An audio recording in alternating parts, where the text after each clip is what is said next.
पृथ्वीराज चौहान की नजर महोबा पर पड़ी। यह राज्य न केवल आर्थिक दृष्टि से समृद्ध था, बल्कि उसकी भौगोलिक स्थिति भी उसे सामरिक रूप से महत्वपूर्ण बनाती थी।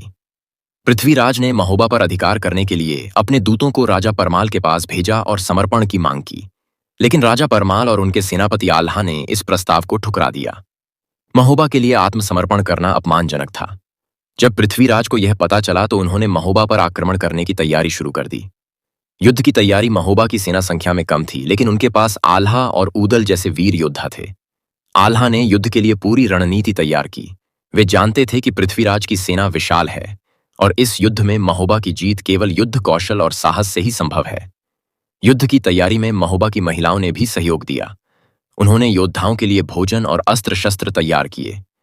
हर व्यक्ति अपने राज्य की रक्षा के लिए उत्साहित था। नदी वेतवा के किनारे युद्ध। पृथ्वीराज चौहान की सेना और महोबा की सेना। नदी वेतवा के किनारे आमने सामने हुई यह युद्ध बुंदेलखंड की सबसे बड़ी लड़ाइयों में से एक था।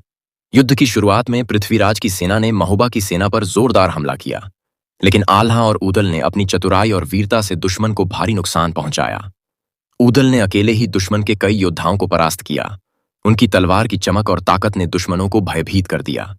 आल्हा और पृथ्वीराज का आमना सामना। युद्ध के दूसरे दिन आल्हा और पृथ्वीराज चौहान का सामना हुआ। दोनों योद्धा अपने अपने समय के महान योद्धा थे। तलवारों की टकराहट और दोनों की युद्ध कौशल ने मैदान को गूंजा दिया। यह टकराव इतना भीषण था कि देखने वाले स्तब्ध रह गए। युद्ध के दौरान ऊदल ने पृथ्वीराज की सेना को भारी नुकसान पहुंचाया, लेकिन दुश्मन की एक चाल ने उन्हें घेर लिया। ऊदल ने वीर गति प्राप्त की। उनके बलिदान ने आल्हा और महोबा की सेना को क्रोधित कर दिया। ऊदल की मृत्यु ने आल्हा को और भी क्रोधित कर दिया। उन्होंने दुगुनी ताकत से युद्ध करना शुरू किया। आल्हा की तलवार से पृथ्वीराज की सेना तितर बितर हो गई, यहां तक कि पृथ्वीराज को भी आल्हा की वीरता का सम्मान करना पड़ा। इस युद्ध में कोई स्पष्ट विजेता नहीं था। हालांकि महोबा की सेना ने अपनी भूमि की रक्षा कर ली और पृथ्वीराज चौहान ने महोबा पर कब्जा करने का विचार त्याग दिया। कुछ लोक कथाओं में यह भी कहा गया है कि आल्हा ने युद्ध के बाद संन्यास ले लिया और अपना शेष जीवन तपस्या में बिताया।